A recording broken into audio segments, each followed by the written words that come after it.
Hello दोस्तों, मेरा नाम अविनाश कुमार है और आप देख रहे हैं my YouTube channel new India अवी। आज मैं आपको वर्णमाला के बारे में बताऊंगा। तो चलिए शुरू करते हैं।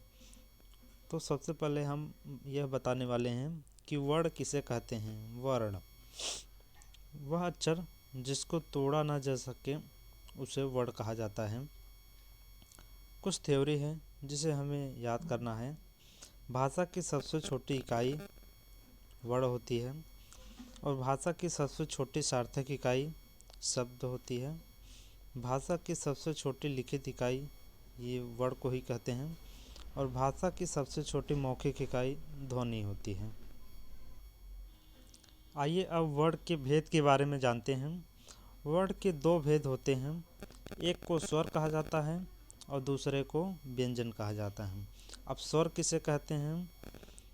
जो भी वर्ण स्वतंत्र रूप से बोले जाते हैं उन्हें हम स्वर कहते हैं। इनकी संख्या 11 होती है। देखिए जैसे अ, आ, छोटी, बड़ी, ये सब स्वतंत्र रूप से बोले जाते हैं, इसलिए इन्हें स्वर कहते हैं। और दो है अ और अहा, इन्हें अयोगवाह कहा जाता है। यह स्वर की कैटेगरी में नहीं आता है। और जो कि अहा को विसर्ग कहा जाता है और अंक को अनुस्वार कहा जाता है। अहा को विसर्ग कहा जाता है। और व्यंजन किसे कहते हैं? जो भी वर्ण स्वरों की सहायता से बोले जाते हैं उन्हें व्यंजन कहा जाता है। जैसे क है तो क में आधा क है और अ स्वर मिलाकर बोला जाता है, इसलिए इसे व्यंजन कहा जाता है। ये देखते हैं स्वर के कितने प्रकार होते हैं। देखिए स्वरों की संख्या कितनी होती है। लिखने के आधार पर स्वरों की संख्या 11 होती है और यदि पूछता है कि बोलने के आधार पर स्वरों की संख्या कितनी होती है, तो बोलने के आधार पर स्वरों की संख्या 10 होती है। अब स्वरों के प्रकार देखिए। स्वर 3 प्रकार के होते हैं। एक हो गया ह्रस्व स्वर, दूसरा दीर्घ स्वर, तीसरा प्लुप्त स्वर। ह्रस्व स्वर मतलब कि जिसे बोलने में बहुत कम समय लगता हो उसे ह्रस्व स्वर कहते हैं। जिसे बोलने में बहुत कम समय लगता हो उसे ह्रस्व स्वर कहते हैं। जैसे छोटा अ, छोटी ई, छोटा उ और री, ये 4 जो हैं ये ह्रस्व स्वर की कैटेगरी में आते हैं। और दीर्घ स्वर जिसे बोलने में ह्रस्व स्वर से दोगुना समय लगे, ह्रस्व स्वर से दोगुना समय लगे, उसे हम दीर्घ स्वर कहते हैं। इसमें आ जाता है बड़ा अ, बड़ी ई, बड़ा उ, ए, ऐ, ओ, औ। इनकी संख्या 7 होती है। अब पूरे स्वर की संख्या 11 दोनों को मिला जाता है तो इनकी संख्या 11 हो जाती है। अब देखिए एक होता है प्लुप्त स्वर होता है। प्लुप्त स्वर जिसे ओम को कहते हैं, ओम, ये हो गया प्लुप्त स्वर।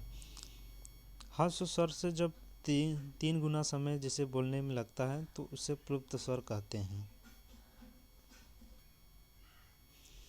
आइए देखते हैं व्यंजन के बारे में।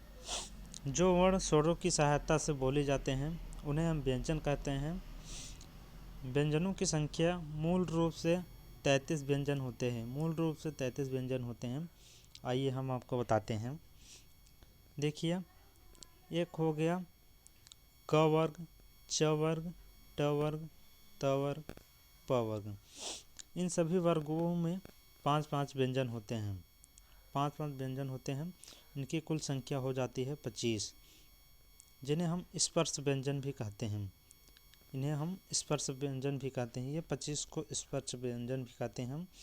और इसमें 2 शब्द ड और ढ से मिलकर 2 शब्द बनते हैं जिन्हें कहा जाता है उपक्षिप्त व्यंजन। ड और ढ से 2 शब्द और मिलकर बनते हैं, इन्हें हम उपक्षिप्त व्यंजन कहते हैं।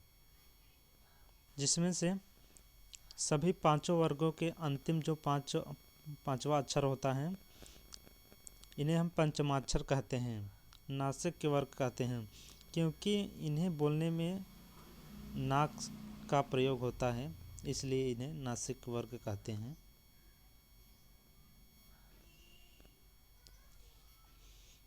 चलिए आगे बढ़ते हैं।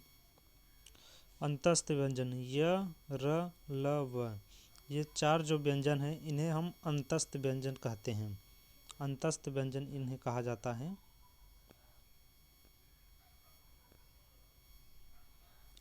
जिसमें से य और व को अर्ध स्वर भी कहते हैं।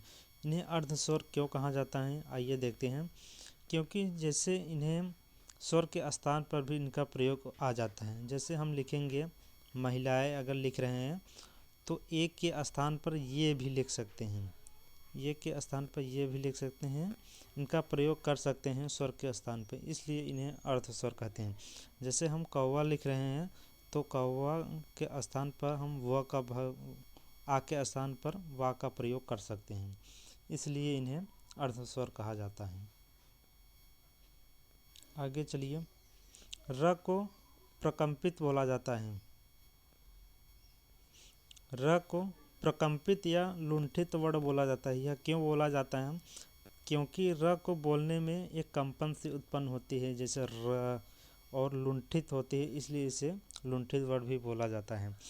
और ल को पार्श्विक व्यंजन कहा जाता है। पार्श्विक व्यंजन क्यों कहा जाता है? क्योंकि ल को बोलने में यह जो आवाज़ निकलता है यह जीभ के पिछले भाग से निकलता है, इसलिए इसे पार्श्विक व्यंजन कहा जाता है।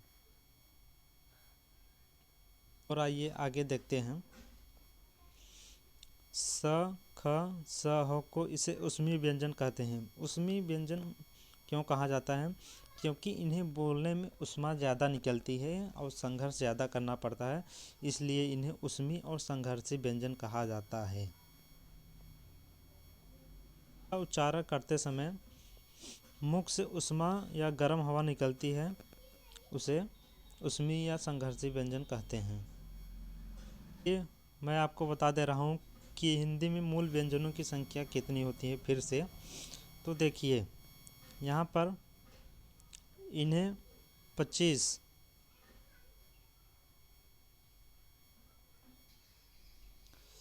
इन सब को मिलाकर 25 व्यंजन इन्हें, और ये जो होता है अंतस्थ व्यंजन, इसे 4 और मिलाते हैं, और ऊष्मीय व्यंजन को 4 और जोड़ने पर 33, इनकी संख्या मूल रूप से 33 हो जाती है। और इन्हें आगे चलते हैं। संयुक्त व्यंजन, इन्हें मूल व्यंजन में क्यों नहीं जोड़ा जाता है? क्योंकि इनकी संख्या जो होती है ये 2 व्यंजनों को मिलाकर बना जाता है, इसलिए इन्हें संयुक्त व्यंजन कहते हैं। देखिए, जैसे जो स्र है, ये बड़ा स जिसमें आधा स और र दोनों को मिलाकर जब लिखा जाता है तो स्र बन जाते हैं। और छ से 36 छ को आधा क और स को खटकोट वाला स को मिलाकर लिखा जाता है तो यह छ बन जाते हैं। त्र को आधा त और र दोनों से लिखा कर बना जाता है तो यह त्र हो जाते हैं। और ज्ञ को ज प्लस इया को दोनों को लिखा जाता है तो ज्ञ हो जाता है। आइए अब वर्णों की संख्या देख लेते हैं। पूरे वर्णों की संख्या जो होती है वह टोटल 52 होती है, जिसमें से स्वरों की संख्या जो होती है, स्वरों की संख्या 11 होती है, जिसमें से ह्रस्व स्वर की संख्या 4 होती है और दीर्घ स्वरों की संख्या 7 होती है। और 2 अयोगवाह होते हैं, जिसमें से एक को अनुस्वार कहते हैं और दूसरे को विसर्ग कहते हैं। और तीसरा जो है उच्छित व्यंजन ये होता है। और उसके बाद संयुक्त व्यंजन, जैसे ड़ और ढ को जब मिला दिया जाता है तो इन्हें उच्छित व्यंजन कहा जाता है।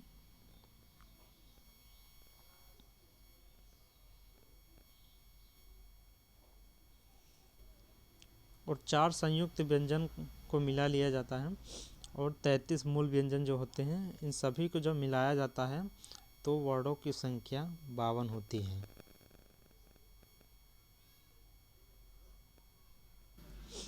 और ध्यान देने वाली बात एक और है, जो कि उच्छित व्यंजन जो होता है इनसे कोई भी वर्ण शुरू नहीं होता है। जैसे कि ड़ से कोई वर्ण, कोई शब्द शुरू नहीं होता है। आइए फिर से देखते हैं। देखिए, हिंदी वर्णमाला में जो व्यंजन होते हैं, स्पर्श व्यंजनों की संख्या 25 होती है अब मूल व्यंजन जो होते हैं उनकी संख्या 33 होती है। तो देखिए, हिंदी वर्णमाला में 5 वर्ग होते हैं। एक होता है क वर्ग, क वर्ग, च वर्ग, ट वर्ग, त वर्ग, प वर्ग। हर वर्ग में 5-5 व्यंजन होते हैं। देखिए, जो पांचवा वाला व्यंजन रहता है, हर वर्ग का पांचवा व्यंजन, इसे हम नासिक के व्यंजन कहते हैं। क्या कहते हैं? नासिक के व्यंजन। और अंतस्थ व्यंजनों की संख्या 4 होती है, जिसमें से य और व को अर्धस्वर भी कहते हैं, र को लुंठित वर्ग कहते हैं और ल को पार्श्विक व्यंजन कहते हैं। और उसमें व्यंजन की संख्या 4 होती है। और जब स्पर्श व्यंजन की संख्या 25 और अंतस्थ व्यंजन की संख्या 4 और उसमें व्यंजन की संख्या 4, जब दोनों ही मूल व्यंजन कहा जाता है। इन तीनों को मिलाकर इनकी संख्या कुल मिलाकर 33 होती है। व्यंजनों की संख्या मूल रूप से 33 व्यंजन होते हैं। आइए चलिए देखते हैं र के रूप के बारे में। र का रूप कैसा होता है? अब देखिए, जैसे कहीं पर लिखा रहता है कृपा, कृपा जो लिखा रहता है, इसमें जो मात्रा र की होती है नीचे ऐसे होती है, तो ये र की मात्रा नहीं, इसमें जो र रहता है ऋषि वाला र रहता है। और जैसे मात्रा हो गया, तो मात्रा में र पूरा र है, ये र पूरा र है मात्रा में। और जो कर्म में है, जैसे ऊपर उड़ा रहता है, तो यह आधा र रहता है। और ट्रक में पूरा र रहता है। तो र के रूप ऐसे ही हैं।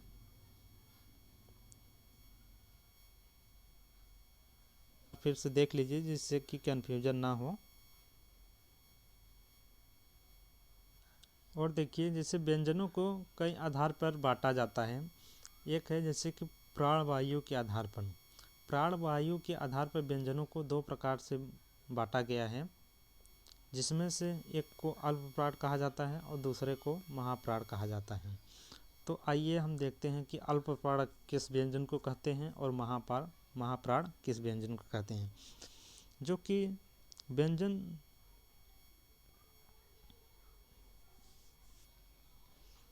देखिए, अल्प प्राण किस लिए कहा जाता है?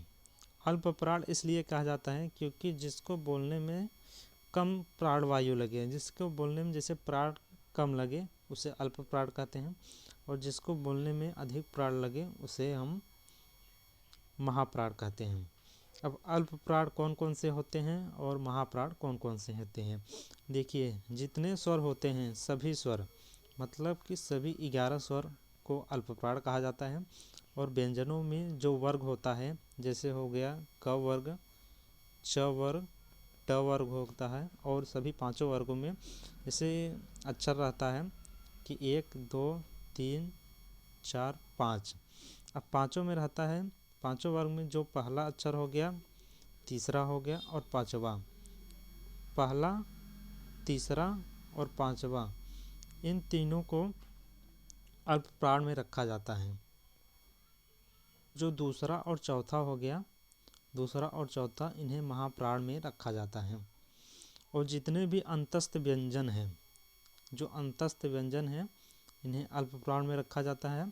और उसमें व्यंजन जो है, इन्हें महाप्राण में रखा जाता है। आइए हम ऊपर एक बार आपको ऐसे समझा दे रहे हैं। देखिए, इसमें क्या है,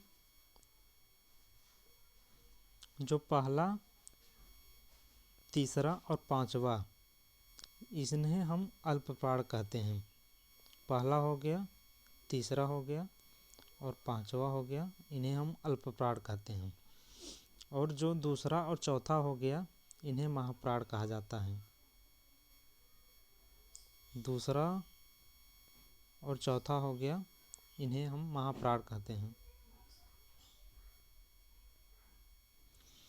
देखिए, पहला हो गया, तीसरा हो गया, पांचवा हो गया, इन्हें अल्पप्राण कहा जाता है। अल्पप्राण के अंतर्गत ये आते हैं। और जो अंतस्थ व्यंजन हो गया, ये भी अल्पप्राण होते हैं, क्योंकि इन्हें बोलने में कम समय लगता है। जैसे य, र, ल, व बहुत कम समय में बोला गया, इसलिए इन्हें अल्पप्राण कहा जाता है। तो देखिए, अल्पप्राण और महाप्राण को एक तरीके से और हम समझ सकते हैं। देखिए, जैसे जो सम और विषम, सम जैसे दूसरा और चौथा अक्षर जो आता है, यह महाप्राण हो जाता है। महाप्राण ऐसे याद कर सकते हैं। और जो विषम है 1, 3, 5, यह अल्पप्राण हो गया। यह अल्पप्राण ऐसे आप याद कर सकते हैं। और इधर देखिए, अंतस्थ व्यंजन और उष्मीय व्यंजन। अंतस्थ व्यंजन जो हो गया अल्पप्राण हो जाता है, अल्पप्राण। और उष्मीय व्यंजन महाप्राण।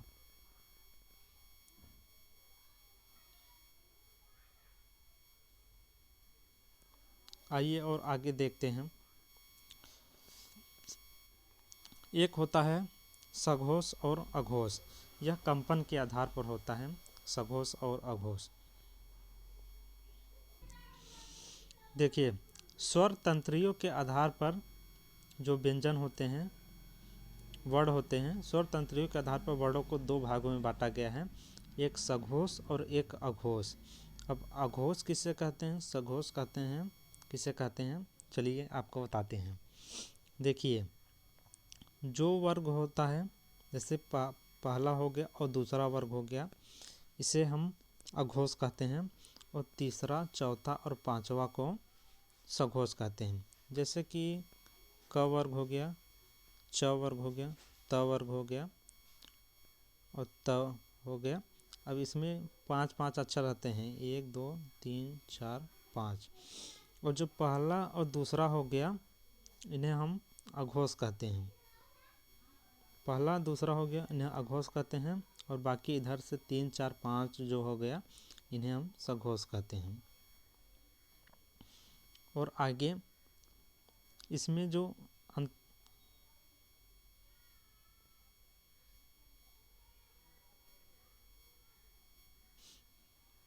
जो अंतस्थ व्यंजन है, य, र, ल, व, ये सब सघोष में आते हैं।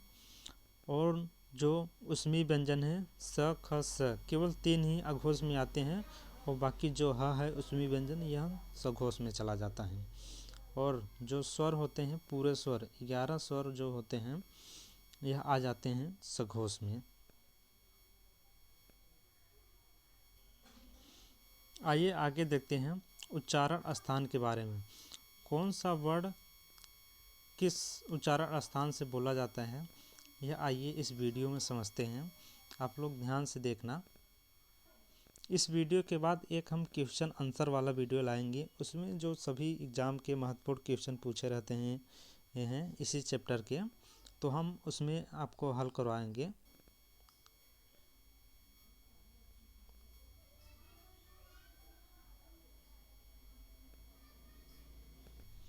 आइए चलिए देखते हैं। जो क वर्ग होता है, क वर्ग में जितने भी आते हैं 5 अक्षर, इन्हें हम कंठ से यह बोला जाता है। क वर्ग जो 5 अक्षर आते हैं, इन्हें कंठ से बोला जाता है। जैसे क से हो गया कंठ, क से क वर्ग, क से कंठ, क से क वर्ग। और जो च वर्ग है, यह तालव्य से बोला जाता है। च वर्ग, इसमें 5 जो आते हैं, च, छ, ज, झ, ञ, यह तालव्य से बोला जाता है। और जो तीसरा है ट वर्ग, ये है, ये मूर्धन्य से बोला जाता है। जैसे ट, ठ, ड, ढ, ड़, ये मूर्धन्य से बोला जाता है। और जो चौथा वर्ग है त वर्ग है, यह दंत से बोला जाता है। त, थ, द, ध, न, ये दंत से बोला जाता है। और जो पांचवा वर्ग है प वर्ग, यह ओष्ठ से बोला जाता है। इसे एक शब्दों में और आप समझ सकते हैं। इसे आप जैसे सीरियल से कहेंगे, कंठ कंठ तालु मूर्धन्य दंत ओष्ठ, कंठ तालु मूर्धन्य दंत ओष्ठ। और जो पहला वर्ग आ गया क वर्ग कंठ, दूसरा वर्ग तालव्य, तीसरा मूर्धन्य, चौथा दंत, पांचवा ओष्ठ। पांचों अक्षर तो आते ही हैं और साथ में ये अक्षर और आते हैं। जैसे देखिए अ हो गया, छोटा बड़ा अ, ह और विसर्ग। ये जो चार अक्षर आते हैं यह कंठ से बोले जाते हैं। अ आ ह विसर्ग, अ आ ह विसर्ग, ये कंठ से बोला जाता है। और तालव्य से जो बोला जाता है, छोटी ई हो गया, बड़ी ई हो गया, य और स, ई य स, ये तालव्य से बोला जाता है। इसे कैसे याद करेंगे? अब देखिए, जैसे इधर जल्दी चार अक्षर इधर आप याद करेंगे, अ आ ह और विसर्ग, ये कंठ से बोला जाता है। अ आ ह और विसर्ग कंठ से बोला जाता है। और दूसरा जो हो गया ई य स, यह तालव्य से बोला जाता है। तीसरा वर्ग है जैसे जो मूर्धन्य, मूर्धन ट वर्ग है जो मूर्धन से बोला जाते हैं। और री र स, अब इसे आप कैसे याद करेंगे? जैसे देखिए लिखा रहता है ऋषि, ऋषि मुनि, ऋषि मुनि, जो हो गया मुनि से हो गया मूर्धन्य, और ऋषि र हो गया, री हो गया, र इसी में आ जाता है, और स ये खटकोट वाला स है, ये सब मूर्धन्य से बोला जाता है। जैसे हो गया ऋषि मुनि, तो र री हो गया, र और स खटकोर वाला, ये हो गया मूर्धन से बोला जाता है, ऋषि मुनि। ऐसे आप याद कर सकते हैं। और जो त वर्ग है यह दंत से बोला जाता है, त वर्ग दंत से बोला जाता है। और दो है ल और स, यह भी दंत से बोला जाता है, ल और स। और जो पांचवा है प वर्ग, यह ओष्ठ से बोला जाता है, प फ ब भ म। और छोटा ऊ और बड़ा ऊ जो है यह ओष्ठ से बोला जाते हैं। अब कुछ अक्षर और हैं जिसे हम आपको समझा दे रहे हैं। अब देखिए कंठ तालव्य, कंठ ओष्ठ और दंत ओष्ठ। अब इन्हें समझने के लिए देखिए कैसे समझते हैं। अब देखिए जैसे कि देखिए इसमें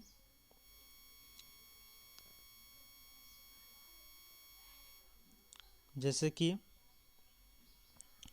अ हो गया, आ हो गया, यह कंठ से बोला जाता है। और छोटी ई हो गई, बड़ी ई हो गई, यह तालव्य से बोला जाता है। जब अ और ई को दोनों को मिलाया जाता है तो ए और ए बनता है।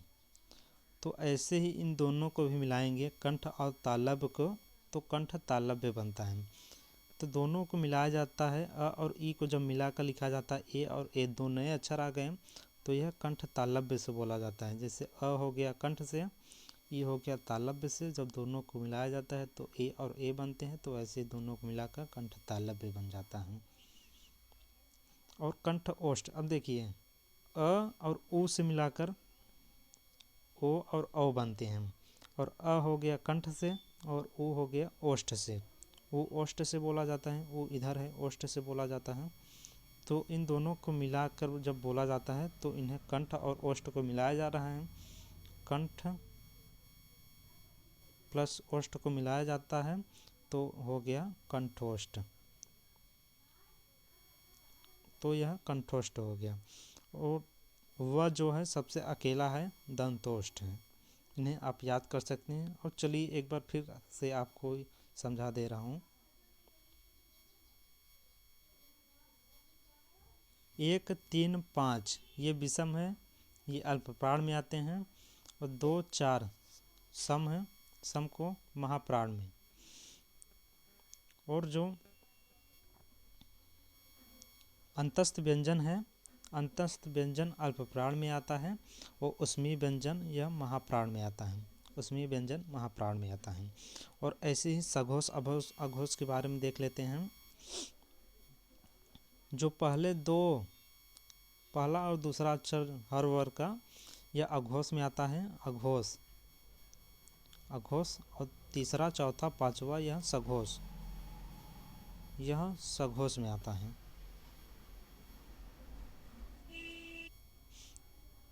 और देखिए अंतस्थ व्यंजन य र ल व, यह सघोष में आता है, सघोष में आता है। और स ख स, यह केवल 3 ही जो अघोष में आते हैं, अघोष में आते हैं। और ह अकेला यह सघोष में चला जाता है। तो चलिए दोस्तों, आज के वीडियो में इतना ही था। इसके बाद हम एक क्वेश्चन आंसर लाएंगे, जिसमें हिंदी के इस चैप्टर जो वर्णमाला आज हम पढ़ाए हैं, सभी महत्वपूर्ण क्वेश्चन जो जो पेपर में पूछा गया है उसमें आपको हल करवाएंगे। उसे देखना ना भूलें। इसके बाद वही वीडियो आएगा। वीडियो देखने के लिए धन्यवाद।